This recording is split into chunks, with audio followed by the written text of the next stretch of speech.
Good morning, everyone. So the sun is rising and it's time to get moving. So last time we went out into the ocean, we stopped at Deltaville, and then when we left Deltaville we ended up anchoring right here because that's how the day ends. And then last time when we left here, we made it straight out into the bay, or straight out into the ocean, and then hove to that night, and we were far enough from shore that we were safe. So I'm hoping that since we're off to the exact same start, that it continues that way. So we're just gonna get the anchor up and get out of here. The big thing that stopped me from just braving through it last night were, well, actually, a couple of reasons. One, as the sun started to set, it got really cold. I mean, it was freezing.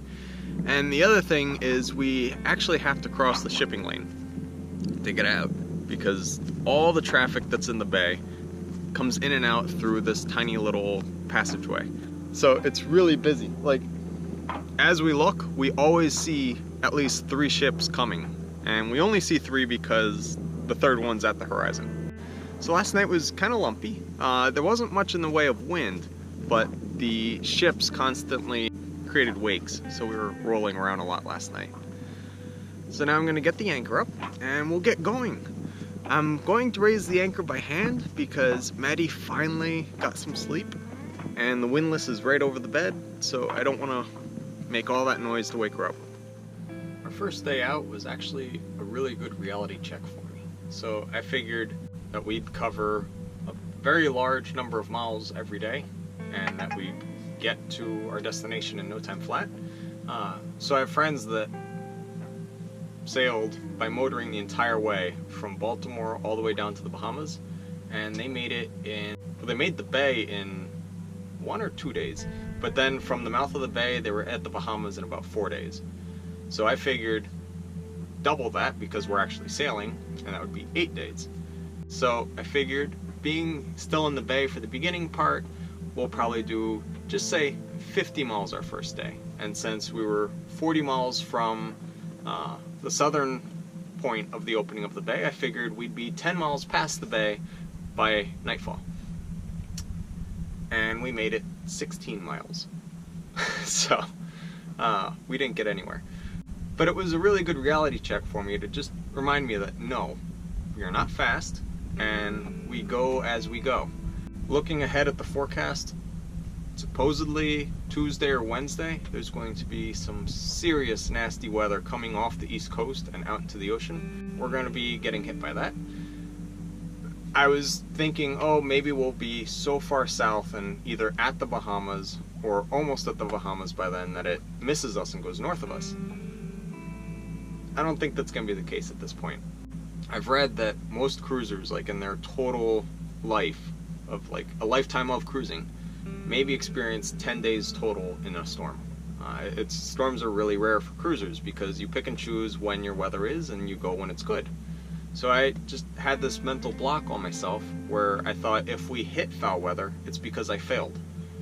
And I failed in my ability to predict the weather, in my ability to plan a safe course, and I also failed in telling Maddie that it'll be totally safe and we won't have any mishaps or any issues, and you know, it'll be smooth sailing from here to there. So I kind of had that block, and anytime I saw a storm that might pop up on our way, we'd stay in a safe harbor, we wouldn't go out. And that's kind of like riding a bike but never taking the training wheels off and expecting to, you know, do a cross-country tour. It's not feasible. So with yesterday, we had a nice reality check, and then I realized that no, storms are going to happen. It's how we've always been. We're always out, and then when a storm comes up, we just deal with it, and that's it. So we're slowly making our way out, and we'll arrive at the ocean with the right attitude. We are trying to definitely make it out past the mouth of the bay today. And as you can see by our limp sails, there is little to no wind. So we've been running our motor very, very slightly so that it lasts a long time. If you're just joining us, we have an electric motor.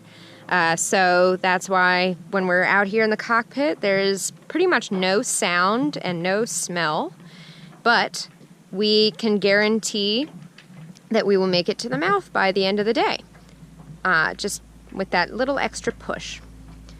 So once we get out into the ocean, we don't plan on using it at all. It's slow, but it also gives us a chance to appreciate the beauty of the bay one last day before we depart. And you can really see how incredibly wide it is here.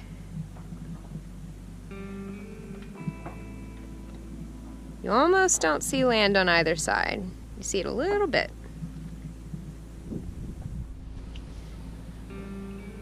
So down here in the shade of the cockpit, I'm gonna continue reading to Herbie. We're on the 3rd book now of the Jim Butcher series about Harry Dresden. This one's called Grave Peril. It's good so far. Let's see what's next.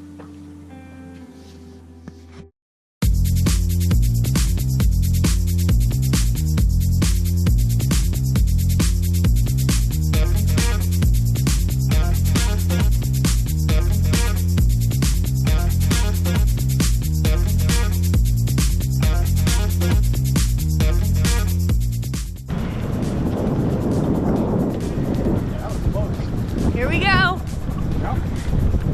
Oh my god! It looks so much like it's gonna hit. We are in between now. It's gorgeous.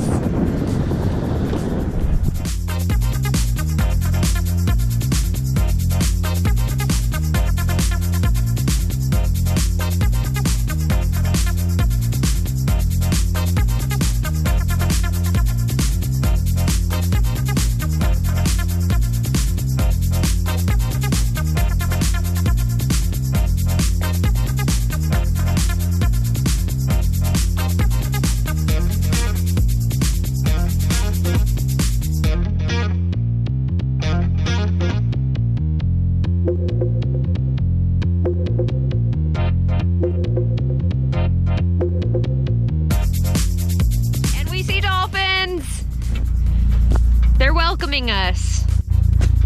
They're a lot. Can't see them very well though. Oh my, there are a whole bunch back there.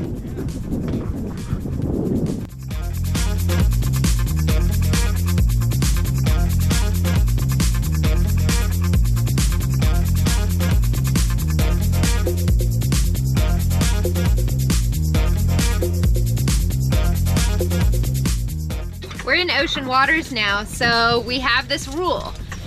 Anytime we're in the ocean, we have to be wearing life vests, even if it's calm.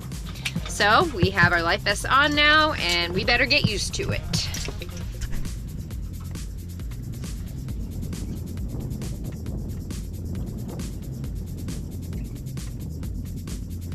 By the way, if you have a powerboat, please pass sailboats behind them, because you're gonna make a wake no matter which way you go. And if you go behind the sailboat, the wake actually pushes them and it helps them. If you go in front of them, like seems to be the standard, it's this giant wall of water that we slam into and it stops us. But anyway, we're now out in the ocean. We made it through the bridge. Yes, there was a crazy strong current in there. Like the current was about 2 knots, and then we just came to this river of gushing debris, and that thing was just hauling, and we ended up getting pushed through the bridge at 5 knots. So it was really treacherous because we were just trying to dodge the bridge abutments. But we made it, and now we're out, and we're full sail, and it's really nice out. There's a nice swell, nice wind, and we're happy. And it's happening! Yeah, so we're heading out, and we're out in the ocean.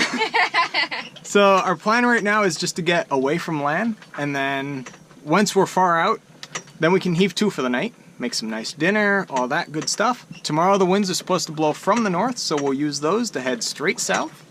And then hopefully Saturday or Sunday we cross the Gulf Stream, and then straight south down to the Bahamas.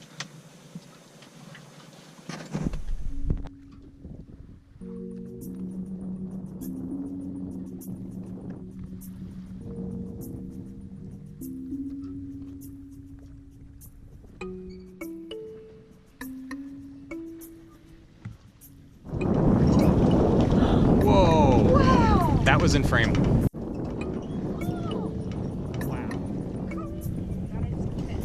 There's a bunch.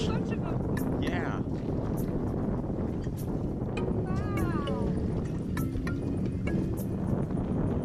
Whoa. Oh, they're coming in. They're coming towards us. Whoa.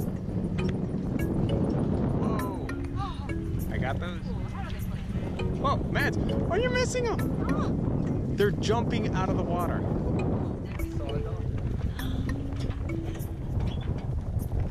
Whoa. They're coming with us. Oh, yeah. They do that. Yeah. Whoa.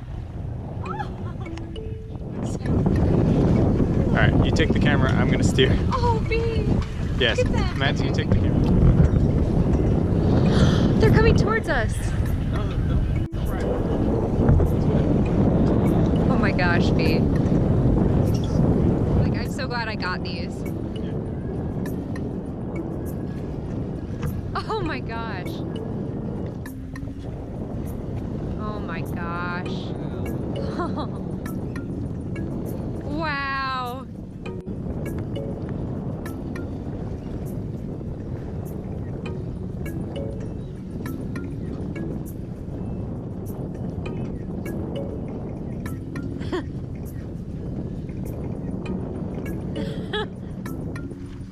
You're laughing.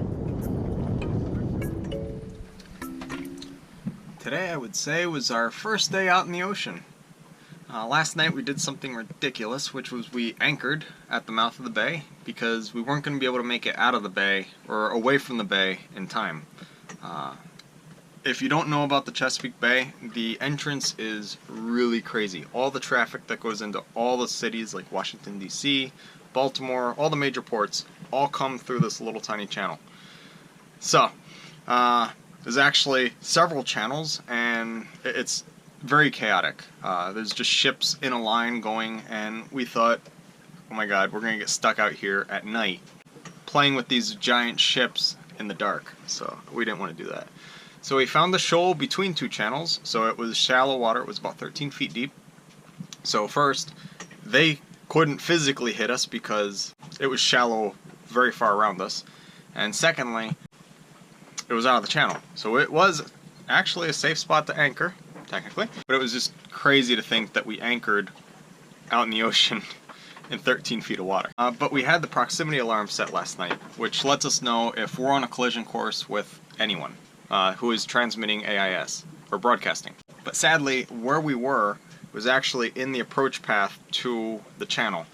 So we were getting boats that were still in the bay coming up on the bridge that were aiming at us, and then boats out in the ocean that were technically aiming at us, but as soon as they get to the channel they'd turn, and then it wasn't an issue. But the alarm kept going off and waking us up all night, so that was a bit annoying. So Maddie's still sleeping. I got up before dawn and got the anchor up, got the sails going, and now we have our monitor wind vane, which we call Wendy, steering the boat. So we're clear of the buoys, and we're just heading pretty much straight out, perpendicular to the shore. It's pretty nice. This is what I pictured ocean sailing being. Get everything set up, leave it, come inside. So every 15 to 20 minutes I go up and I do a watch just to make sure there's not another boat who doesn't transmit AIS in the area. And I'm ever vigilant because we can see everyone who transmits AIS, but they can't see us. So the AIS map actually looks like this. So we are the little triangle in the middle, and all those little balls with the little line, those are boats around us. So the line is the direction they're going, and we can actually select on them any button and then list and then info. And it'll tell you their speed, their heading, how close they're going to get to you, when that'll happen, and you can cycle through all the little boats around you. So that's really convenient. So if it's if you have any questions, if someone's around you or if they're too close or if you guys are going to hit, this will tell you how close you'll get and when. So that makes sleeping really easy because we can set this, and out here in the ocean pretty much everyone is transmitting AIS. It's only a few weirdos like us that aren't. So since we aren't transmitting AIS, we feel it is uber important for us to be ever vigilant and steer clear of anyone else. So we see them, they probably don't see us, so we just stay out of their way. So the nice thing, my hands are freed, I don't have to be steering the boat. We're probably going to be on this course for about 10 hours as we make our way offshore. That'll give us about 20 miles or so, and then the winds are going to shift and we'll turn and head south. It might not look like he's going very fast, but that huge boat over there is doing 32 knots. It's incredible. I didn't even know they could go that fast.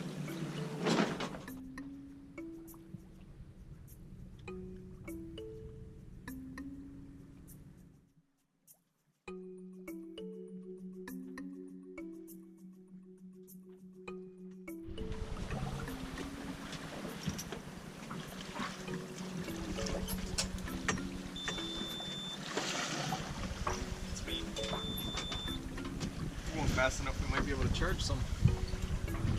Oh, the sun's on the panels too. Yeah. Excellent.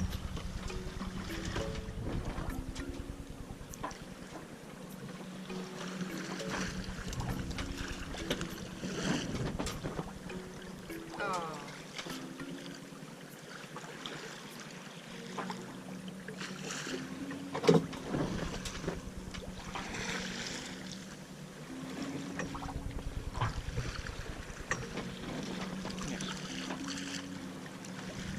Times 2.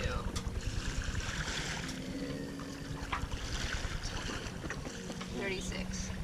One more time. 26. Yeah.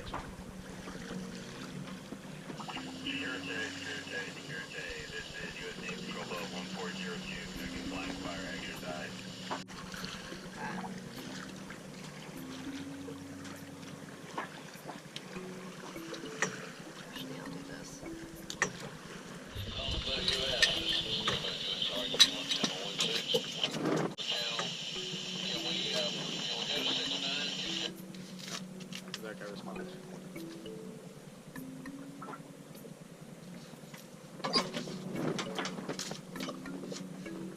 Oh, it is? Yeah, we're fired.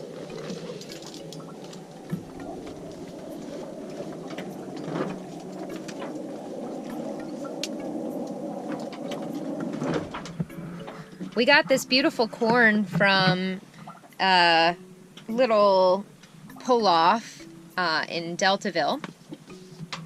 Fresh produce pull-off from the main road, and we're really excited to eat it. It's the perfect weather to do so.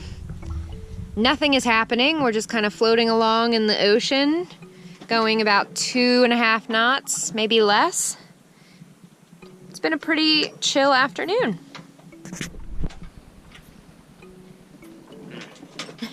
We're gonna miss corn. I don't think there's too much corn down in the Bahamas. Probably have to go for coconuts or something. Oh, darn. Yeah. Such troubles.